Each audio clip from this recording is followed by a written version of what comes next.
discussion, random niya pilion ba 91 ka staff. Kanang 91 ka staff margon pili si HR o mga 15 siguro na kanang mix gyud like may medtech, may pharmacist like mix, may mekos gid niya tanan random niya pagpick. Tapos ang program ni HR is once a month if I'm not mistaken kay i-invite to niya tong 15 random na employees. Tapos mag-discuss lang yun sila like no work talk.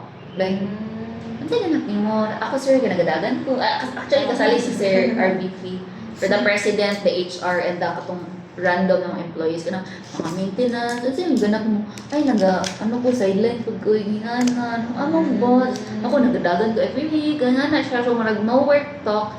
Just, Chatting lang. ano lang ba, marag, As a normal. stop the time. Relax at Therapeutic nahinga na siya, like, tell me more. Nahinga na siya. So, that program so far, wala pa ko napilian ano. Saka ako i-share, what if magbuhat ko ako ang story. Dila ever tama na chika-chika nila. Tapos mandatory ang ang attendance nimo. Kaya syempre, program good ni HR. Pero kung ano ka, day off, na ko'y friend, manggod nga, day off niya, sure niya to girl, wala mo ba siya na umsa. So, marag ka na siya, program ni HR. Aside from that, benefits is katong mga trainings, mga seminars. And actually, apart from that, siguro ang uniform, like ako, wala gi-charge ako uniform na. Free ang uniform ako And then, kami diri employees, we have 25% discount sa services.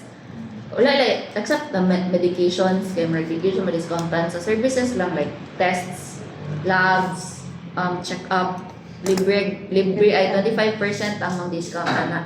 And then we have this consulta package na program ni PhilHealth. Magbayad lang, supposed to be magbayad ka og 500 pesos per calendar year. Pero kami, libre namin ni company na parang, sige, pag-enroll lang mo ng PhilHealth para only labs, only check-up mo sa atong mga doctor. So, ayan siya.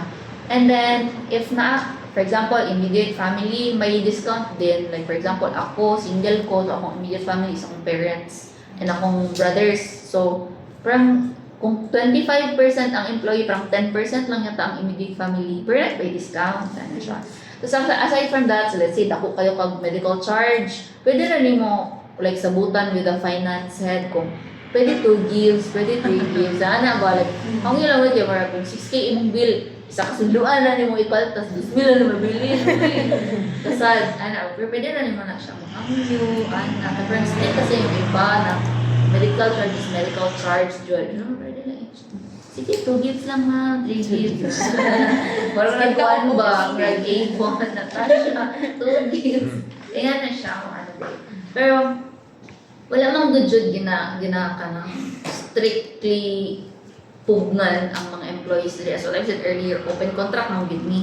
So the company does whatever it can to i-retain ang employees. So on time ang payment, overtime pay, mas mataas ang rate ng overtime pay, tas on call rate iba pa din. So more on the pay side, katong mga benefits nila sa company. But then, if nagyod ka mapugman, katulad kayo mong tiil, mag-abroad ka, mag-abroad ka, or dito ka sa tertiary hospital, wala yung problema, basta mananghin lang ka. Okay.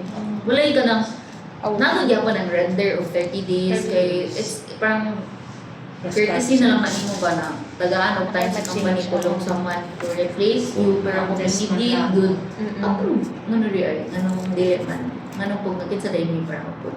Parang ganyan po, wala nang tanong documentation. Meron. Mag-file ka resignation letter, tapos i-specify mo kung immediate resignation or mag-render ka, tapos if i-recommend na mapuli sa imo you endorse it to HR. Titrain ba niya 30 days po? Yes, mag-shadow din yung magpalit sa kanya. If makitaan dayon, naday kapuli ng makitaan. So, if wala, dili na maabdan sa mag-resign, katong nabili na staff, siya naman siya mag-train ato. And dili man po like serious nga ka na, sige, patanawa ko kung sa kamatay. Ano lang siya, ako sa buhat ha, sa ako. Next patient, ikaw na. Sa ikaw, dito ka. Kung na mapatabang, actually, if naay bagong employee, parang 2 weeks ka AM shift, tapos another 2 weeks PM shift pag shadow. And then after that, Diyan na night shift. Charot.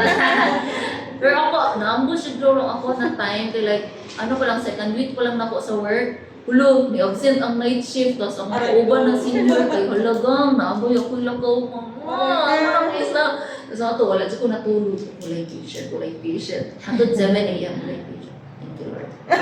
Nakasurvive. Nakasurvive rin, pero hindi ko nakatulog ato kay na. Running Sako na lang. Kulang isa, what if na yung abot na ko ang dilo. Shaggy dyan ko. Anyway, sige na, answer ko mga question. Work-life balance, di ba naas mo na yan? Na work-life balance. Like, most of us before, actually, early this year, nag-fun run me, ang buod nga no, kada mga nasa front desk na, kada mag-uban may front desk na, ay medtech, na itagadayo, kada mga, lagi ka diri, kapil dahil ka din sick, dagan butahaan, makita ako din sa GT, kada, diri, pero kaya amot lang nagpadayan sila, parang nag-retire naman, kapoy na. Kapoy sigdan ka na, wala. Sleep na lang muna. Aside Ana is ano sila, nag-trail, nag-mabugis, work-life balance, hindi ba rin. Soft nursing is nakigil ba yun? Ano siya, kami recently, mga team building sa amang po, like gathering, celebrations, like Christmas, anniversary na mo, diri ang tradition na mo during our anniversary is medical mission, diri lang po, kaya ang staff, nara ko diri ana ko dili na mag-site kung kasi magpadagan diri kung mawala ang tanan. So dili lang po sa EcoMed. So usually ang invite na mo is kanang mga watchers sa mga patients, dialysis, kanang tricycle driver diri sa likod, kanang naa di mga kaliberiya dira libre lang atong diri yan. Nagka-medical mission give me every time our anniversary kay December man. After 2 weeks, may party na pud me. Ana siya tapos each department na apoy team building ana. So, more on kanang relations gihapon siya. And dili lang siya limited ana. So, marag maka-reach friends gihapon ng department. Ang tight-knit yun. May siya kung like the word to describe. Tight-knit yun din. We know everyone. Even if one. So, meron din mga challenges ang na-face sa hospital no? Or weaknesses. Like, when it comes sa supplies or Actually, lisod kaayo ang supplies, guys. Actually, better na karon. Pero before, pahirapan dito before kay from the ground up, baya gid mi so ngita kami kinsay go ako nga supplier. Dili pa jud siya fix, like for example, laboratory. Sa laboratory, dili lang isa ang supplier ana. So lahi ang supplier sa containers, lahi ang supplier sa machine, lahi ang sa mga chemical, sa mga sa panadura, lahi-lahi ang supplier niya. Sa isa na naka-department niya. Kami, lahi pa ko ni, lahi pa ko. Mag-hustle siya nga part, mag-isa na sa mga problems na mo actually kay. Pero karon arang-arang naman siya, pero isa din na siya sa mga pinpoint ng problems. Like, supplies, hindi siya agad-agad mabili. Pero if mabili siya, burot dahil nga na ba ko nang di ka apa sa demand sa magamit ng mga patambal, mga supplies. Pero actually, better na siya current compared before. Okay, mas paspas na. And apart from the issues, siguro big issues, weaknesses, siguro the fact na alam niya admission. Kaya isa sa mga ginapangayon ng sa patients na nakakabili mo magtututupuan diri okay. Ang mga hospitals diri sa Davao dagan na baya kayong tao, like even private, murag dagan na pud baya jud. So murag para sa ilahan nangita gid sila hassle-free, ira magpila, mo gani ginabalik-balik diri kay. Gwapo diri kay paspas, tapos Maatiman jud dayon. Maatiman dayon, tapos ang facility ba kanang ano siya kanang peaceful, tapos hinlo, o na di ka ma-stress, di ka ma-stress sa tao, di ka ma-stress sa palipod. Kung yun yung ginabalik-balik, admission na lang biglang kulang. Pero the problem is, the company is very young.